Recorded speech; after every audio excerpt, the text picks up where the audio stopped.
Hi, my name is Jarno and I'm your event tutor. My YouTube channel is all about teaching you how to plan and organize an event or festival. Please subscribe to my YouTube channel or leave a comment below. But first, enjoy this video. Hi, my name's Ashleigh Sharp. I'm the director at AM Meetings Limited in London. We are based at 150 Minories, that's our head office, so we have 14 properties across the UK. We are a sibling company of BE Offices, which is a serviced office company. And what we do is we have meeting rooms at all of those properties and we hire them out by the hour, by the day, by the week, for as long as you need. A typical day for me, as soon as I get into the office, I look at the diary, even though I have obviously looked the day before. Check what's on in the morning, if anything needs to be done. See what bookings have come in overnight, because we have an automatic system where people can book online via our website. We send the confirmations out, and I check if all the centres are okay, if they need any help. And every Thursday I have a weekly meeting with my MD. So I run through the business of the week. And every Monday we have a complete office meeting. So every single department tells each other what they've been doing, what they've been up to, and if they need any help from any other department. Other than that, it's pretty straightforward, a lot of interaction, keeping different centres happy, making sure everyone's working well together and the system's just flowing at a normal rate. As we have an instant book website, we generally don't see a brief from clients, like sort of direct clients. However, we're working with the agencies, we do get our RFPs, our request for proposals, and they will have a brief for exactly what their client wants. On that brief, we would need to know the basics to start with, as obviously you want to get back to that agent or that client as soon as possible. They're so busy, they will literally take the first three that fall onto their desk. So time in getting back to an agent is imperative. So in these RFPs, what you'd like to see is obviously how many delegates, because you need to know what room to match them with. Obviously the date is the most important thing, and the time frame, whether they need lunch. The main question we get asked, I suppose, is natural daylight. Has the room got natural daylight? What does the room look like? They ask whether it has a contemporary feel, whether they're looking for something traditional. As much information as possible to let us know whether we can accommodate that client. Even if we can't, it then gives us a basis where we can tell them what we can offer them. So we're not lying, we're not pulling the wool over anybody's eyes. We say, unfortunately, we haven't got a traditional type feel room. However, we do have the natural daylight, we do have XYZ, and we do have an all-inclusive rate, which rate tends to also be quite heavily bearing on whether someone will book with you. So if you can offer what you can, they may not be getting someone ticking all their boxes, especially from an agent. So you tick as many as you can as a venue. Well, as we have, got to count now, as we have 9 venues in London, obviously the main question is going to be location. Because first of all, it narrows it down for my team and it narrows it down for you. So luckily, all of our venues are by major tube stations or major train stations. So usually it's not too bad. However, we obviously have venues in Paddington, in Victoria. We have then the City and Cheapside. So they're in different locations, basically. So we'd ask what location they preferred, if they wanted to be by the city or more west. Once we've got that, the next question obviously is how many people, because there are certain venues that we have large capacities for and certain venues that have small capacities. So that then narrows it down a bit more. Then you ask the date and the time, the availability. So once you've got those 2 questions out of the way, you then have your parameters in order to search for the correct venue for the client. And then you can start whittling away at what they really do need and what their requirements are. So it's kind of like a wish, want, need list that you need to go through for a client. So a lot of clients are already in the building because they are clients of BE Offices, they're service tenants. So 50% or just under 50% are in the offices already. So they book their meeting rooms directly with the reception. Alternatively, we have pay-per-click. So we obviously pay for certain words for Google to search.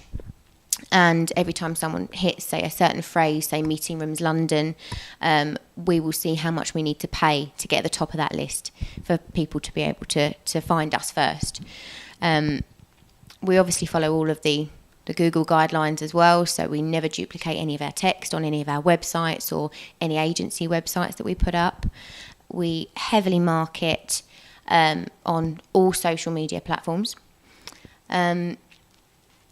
And we started using about 2 years ago an agent base. So we use all of the major agencies within the events industry. And even, I think in about 2 weeks' time, I'm heading to an agents day where I get to go and meet all the agents again, plug the company, let them know where we are, how many properties we've got, let them know about our new properties because we just bought 4 more. And we generally put on about twice a year for PAs, agents and clients, existing clients of ours, an event day where they can come along, they can see a rolling video footage of all of our properties. They can book meeting rooms there on the spot if they want to, and it's just a day for them to network. They get their nails done, massages, and we give them little goodie bags to take away. It's just generally kind of keeping people happy, letting them know that we're about and that we're still here. And we also enter into quite a few not competitions, but awards really. And so we've recently been nominated and we're a finalist for the London Venue Awards for Best or Newly Refurbished Venue in London, and that's for our Cheapside property. I think very important. Even so much as when we're sending the e-shots out about the networking events that we're putting on, even if the clients or the agents cannot make the date, 9 times out of 10 we'll get 2-3 inquiries on the day that the e-shot's gone out. So it is just awareness of the company, making people aware about it. The first event that we did, we had probably about 50 people. The next one was 100 because it went so well, and then we really did shout about it on social media. We created a LinkedIn group for everyone who came to that networking event. They kind of bought into the whole idea of it. We let them know there was going to be another one. They were then sharing our post as well. So it branches out. So very important from our side. So our delegate rate includes obviously the main meeting room hire, tea, coffee and water and biscuits, and that's refreshed throughout the day. Orange juice in the morning. We then have the Wi-Fi's included. They have a telephone with complimentary local and national calls. They have either a TV or a projector and screen. They don't need to ask for any AV because that's already set up in the room as well. Conference stationery, a flip chart and markers, a whiteboard, everything. The only thing that's not included in that rate is lunch or catering, but we send out our catering menu as well. When we also send out our confirmations or our proposals, we send out the location of the venue, whether there's parking, where the nearest parking is, where the nearest tube station is to the location. So there's a little screenshot of a map as well. We're even looking into as well, we haven't done it yet, but one of our new kind of ventures is that we're looking into an app where when you're due to arrive, it sends you a text message, or when your confirmation, when your booking's gone through, it sends you a text message with a link to the website and a map as well. So you can click on walk or drive and it will take you straight to one of our venues, the one that you've booked at. We will send, after their meeting, an automated survey for them to tell us how we did, and that's exactly how it's worded. How did we do for your meeting? We know that different clients have different expectations. Not everybody expects the same thing. However, we take this on board as it's an opportunity for us to evolve and to meet everybody's needs. I know you're probably not going to please everybody, but certainly attempting to makes it a lot nicer experience for the client. It makes us more aware of what clients really do want from their meeting room and want from their experience. And will hopefully just help us to become a better company. We'll have more client retention, and hopefully by word of mouth, we'd get more clients in general. I can give you 2 examples if you like, actually. So I'll give you the first one. Very simply, as I said, we have internal clients here. So we have service tenants. They book their meeting rooms with the reception. And so the reception will take ownership of all of those meetings. They will order the catering and update the notes in the system. we take all of the external bookings, so clients that aren't necessarily within these rooms. We, however, got a phone call from a client within a building, and obviously I've always told my team to, don't make it difficult for the client. If the system's open in front of you, you can, it's not a computer says no kind of thing. You can book that in. It's no issue to you. So we've put this meeting room in for the internal client. We've told them that in the future they can book with the reception if it's easier for them. And we sent a note to the centre to say that we'd booked it in. And it's the case of assumption. We assumed that as it was an internal client, they would order the catering. They assumed that as we entered the booking, we would order the catering. Neither ordered the catering, so the client didn't get any food at all. However, the centre team, they're great. They jumped up, they realised what happened. They ran out and bought food for the client, plated it all up, looked lovely. We didn't charge the client for the catering as it wasn't what they'd ordered. Probably better, to be honest, but because we just got so much food for them. And, we put a process in place that if an email's sent, whether it's your booking or ours, we'll take ownership as if, you'd booked it in. So that's fine. We've overcome that now. Another one was completely out of our hands where we had a big booking come in and the lift stopped working. All of the lifts stopped working. So not only, we managed to get everyone up there, that was fine. We got cakes and dealt with the meeting rooms. The service tenant clients, however, we realised that on the 9th and the 11th and 12th floor, they probably wouldn't want to go down all these stairs to go to lunch. So we ordered pizzas in for every floor as well, because we said, we understand you probably won't want to be running up and down stairs to go for a cigarette or go to lunch. Here's pizzas for your office and here's drinks. And we ordered loads of catering in for them. And I think sometimes when things go wrong, you shouldn't look at the negative. You use it as an opportunity because sometimes you get the best feedback when things go wrong. So sometimes just welcome a negative happening in your office or your meeting room and turn it around. The event industry at the moment, the MIA actually sent out, the Meetings Industry Association, they send out sort of questionnaires and surveys to different event profs, and whatever information you give them, they can then give out to you or to the members and to the public. One of the questions they did ask was, at the beginning of the whole Brexit scenario, what did you think would happen? Did you think revenue would go down? Did you think inquiries would go down? And about 90% said yes, we assumed that inquiries would go down. The next question was, after Brexit, what happened? Did your revenue increase? Did it decrease? Did it stay the same? Now, 85% said it stayed the same.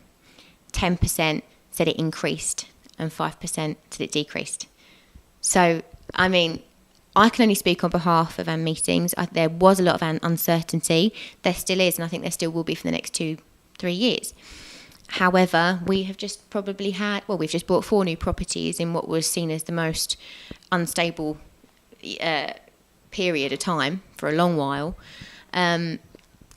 We've managed to kind of look that in the eye, go head on, and we've had the best 2 months that we've had, ever being open. So I can't really say from anyone else, but at the moment, Brexit doesn't seem to have a negative effect on how we've certainly worked. What we can say is we do see a sort of correlation with being the sibling company to a serviced office group. When the serviced offices seem to have a bad month or a not so good month, the meeting rooms absolutely rocket, they skyrocket. So we see that correlation. So the sales team and us do have a bit of banter when they're having a good month. We're usually, that they give us a heads up, so then we get straight onto the marketing and the e-shots and vice versa. So at least we even notice something within our own departments, which is good. Organisation. It is the first and foremost in any event manager to be organised.